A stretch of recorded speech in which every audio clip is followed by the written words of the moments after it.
sama gars yi tey damay analyser boutique benn influenceur sénégalais vous connaissez tous Dooking de temps en temps nag damay gis ay contenu sur Facebook tu vois parce que man damay traquer yéen ma gën a xam man boutique yi may traquer bëri nañ dama daj ci ay contenu de temps en temps c'est là que j'ai su que ça c'est boutique à Dooking le plus souvent moom créative mi donc c'est lui qui le fait lui-même donc moo tax ma ne voilà donc pourquoi pas ma analyser boutique am on va voir si y a quelque chose à améliorer si c'est bien fait oui ou non et tout ça de toute façon ñun ñëpp ñoo si bénéficier wu yéen a ma gën a xam déjà dama leen di won vidéo créative bi nga xamante ni moom la utiliser donc je vous montre ça ngeen xool ko bu ngeen ko xoolee après ñu ñëw at si analyse bi ñu décortiquer affaire yi ensemble.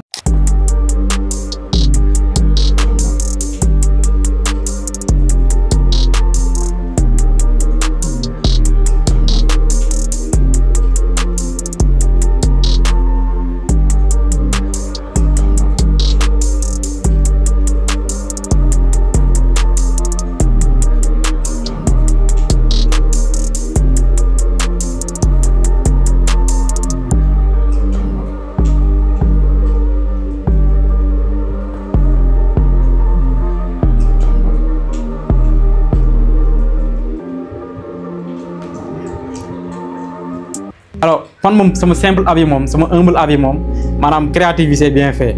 Voilà, créative c'est bien fait et c'est une créative en UGC quoi en fait, si je peux dire comme ça. Moi genre, il a utilisé le produit donc comme mon diay donc il est nécessaire moi utiliser produit bi donc di won naka nga réutiliser donc contenu UGC là quoi. Donc té lolu dafa am impact bu graw si clients yi quoi donc ça permet de mieux convertir quoi quand tu montres comment tu utilises le produit et je pense qu'il a bien compris ça moo tax le plus souvent mon contenu am su koy kii ne la koy def dafay tester produit bi tu vois un peu voilà wan gars yi ñu koy utiliser donc contenu moom nice quoi il a bien utilisé voilà te lu tax mu gën a am solo moom mooy moom c'est un homme moom góor la te daf koy permettre mu mën a toucher ñaari cible maanaam il va pas cibler que les femmes mais dina cibler aussi les hommes parce que comme moom góor la bu koy utiliser les autres bu ñu gisee ni que donc c'est un mec comme moi muy utiliser produit donc certainement un mec da koy utiliser voilà de plus en plus te ñëpp xam nañ ni Sénégal yaa ma gën a awal Afrique boobu gars yi góor yi dañuy banaliser donc skincare tu vois les plus skincare wala soin de visage affaire yooyu noonu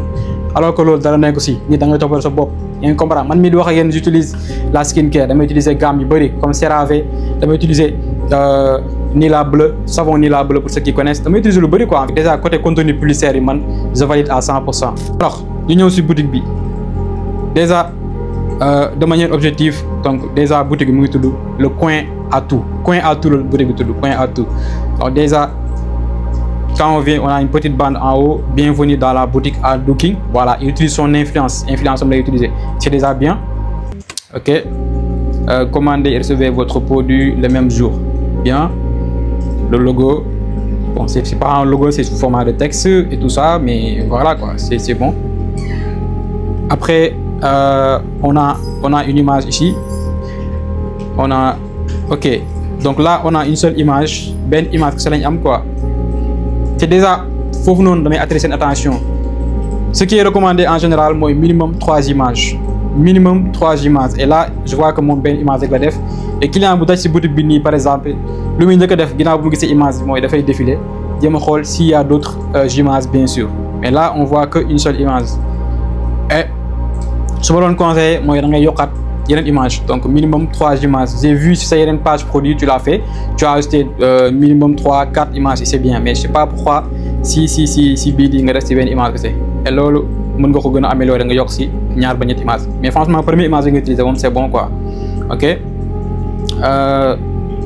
gamme vitamine C éclat de visage ok le prix c'est à 12 500 prix barré 13 000 li ma lay conseiller fii mooy prix avant réduction bi 13 000 la prix de réduction bi maanaam du 500 nga si wàññi donc les 500 de différence donc loolu jarul nga koy def en fait tu pouvais mettre 15 000 et 12 500 ou bien boog 14 000 wala boog plus de ça parce que 13 000 ak 12 500 parce que y a presque pas de réduction en fait bu ñu waxante dëgg rek presque amul lu ñu wàññi donc mën nga yokk tuuti quoi après boo ñëwee ci suuf tu as le formulaire d'inscription c'est bien tu as l'offre de quantité c'est bon les gars Dooking comment tu peux mettre ici le prix à 12 500 nga wàcc fii nii ci suuf le bouton commander tu mets 14 750 gars 14 750 ak 0 yi ngi si toog 0 yi ngi si yokk tamit dafay fausser client bi mais loolu lu sujet bi moom mooy fee nga def 12 500 nga def fii 14 750 mais loolu c'est pas raisonnable en fait, c'est pas raisonnable. Déjà li client bi se dit ça c'est pas fiable parce que c'est tellement flou, il y a de l'arnaque, il y a quelque chose. Donc li soo ko mënee changer ko. OK, il y a un petit texte ici, voilà, où tu mets en avant les bénéfices et tout ça. On a ici des avis, c'est bon. On a ici une petite description, bon, pas mal. On a ici un titre, une description, une image avant, après. On a une image, on a aussi un petit titre et une description. Bon, ici c'est bon, hein.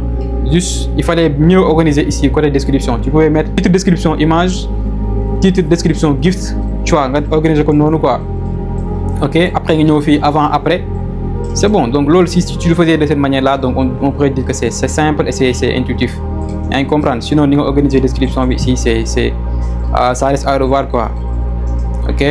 Fi en bas nga def fi ben formulaire de contact. Formulaire de contact, je sais pas la lay def fi mais fi nek place am. Puisque tu as déjà ici un formulaire ici, seul. Tu as le prénom, le téléphone, l'adresse du client, donc ici c'est bon. Mais encore ici, tu mets le formulaire de contact encore. Ça sert à quoi en fait? Ça sert à quoi? Et comprendre. Donc il y a des options qui te permettent de masquer ça. Je pense que tu as utilisé le thème. Le thème c'est fine, mais on ne masquer ligne quoi, c'est pas professionnel. Voilà, et on ne voit pas aussi, on ne voit pas des avis avec des images, c'est très important. On ne voit pas des avis avec des images, non seulement, mais aussi on ne voit pas la FAQ. FAQ c'est très important. Ici on ne voit pas la FAQ. Et si on le voyait, peut-être qu'on pourrait dire que donc c'est pas mal parce que les clients ils vont se poser des questions. Le produit, est-ce qu'il est adapté à une personne donc peau grasse ou la peau sèche ou la peau sensible, ça dépend. Donc toutes ces questions là, quoi. Donc ChatGPT peut t'aider. ChatGPT, tu uploads l'image du produit, tu lui demandes, tu lui dis fais-moi une FAQ, tu vois, de ce produit. Il va te proposer une liste de plusieurs FAQ. Question-réponse, question-réponse. Tu copies et tu colles sur ta boutique. C'est simple que ça. Et comprendre. Après en bas aussi, on n'a pas de mention légale, c'est-à-dire politique de retour. On n'a pas politique de remboursement. On n'a rien. On n'a pas les mentions légales quoi en fait en bas. Mais ça c'est pas obligatoire, mais ce serait bien que tu le fasses. En gros, il faut beaucoup changer. Donc ça va être parfait. Les premières images, tu dois mettre minimum 3 images. Deuxième bi, tu rectifies le prix. Et comprendre le prix que tu as mis ici, parce que le prix il faut goûter. OK. Après ça, tu ordonnes ça, titre, description, image, titre, description, gift, titre, description, gift. Ou bien image, ça dépend de toi. Nous def avant, après, avec un petit texte bien sûr. Tu vois un peu. Après, voilà, tu mets par exemple des avis avec des images en bas. Après, en bas, tout au fond, tu mets une FAQ. Donc, ta boutique sera vraiment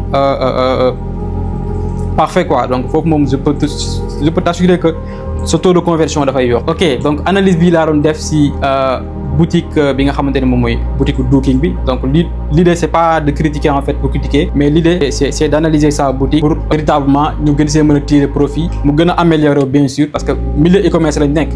Et comprendre té milieu bi dafa bari concurrence, commencer bari concurrence. Donc si tu ne fais pas bien ta boutique, tu vois un peu, donc tu vas perdre des clients. Et je pense que li ngay fay publicité donc pour am ay clients là. Donc n'hésitez surtout pas à liker la vidéo, mais surtout ngeen partager ko pour ñeneen ñi mën sé jot. Si bu féké yow tamit da nga am benn boutique da nga bëgg ko analyser, donc tu peux me l'envoyer ici au niveau des commentaires le lien. Après pourquoi pas dina ci def benn vidéo genre histoire d'analyser ta boutique, gars yi mëna comprendre boutique yan critères la war respecter ak naka la wara mel. Let's go.